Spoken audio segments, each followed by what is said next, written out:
Hello, today we will guide you through how to download and install Microsoft Outlook for free. In this walkthrough, we'll go from a simple web search to completing the installation using only the official Microsoft sources. Stick with me, and by the end you'll have Outlook set up on your Windows PC without paying a cent. Start by opening your preferred web browser. In the search bar, type Microsoft Outlook free download and press enter. You'll see several results, but it's important to choose the official Microsoft listing to avoid third-party installers. Look for the result that references Microsoft and mentions Outlook for Windows with a free download. The trusted destinations will be on Microsoft.com or apps.microsoft.com. Click the result labeled Outlook for Windows, free download, and install on Windows.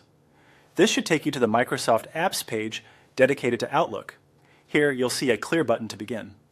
Depending on your device and region, this button might say Get, Install, or Download. Click that button.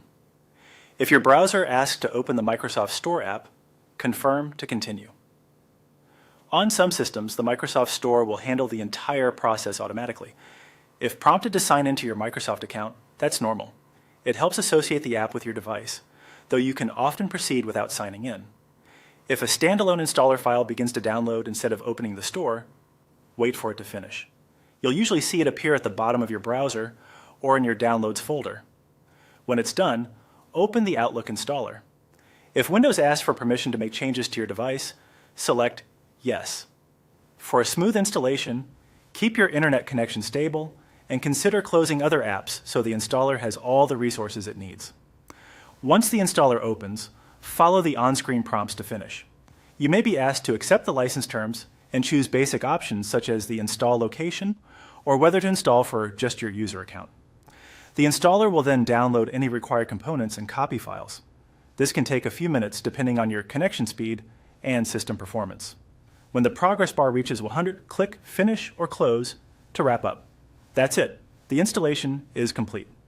Outlook is now available from your Start menu or desktop, ready for you to open and use. If you see an Open button instead of Install in the store, it means Outlook is already on your device. And if you run into permissions or network restrictions, check with your device administrator or try again from a reliable connection. Enjoy your new Outlook setup.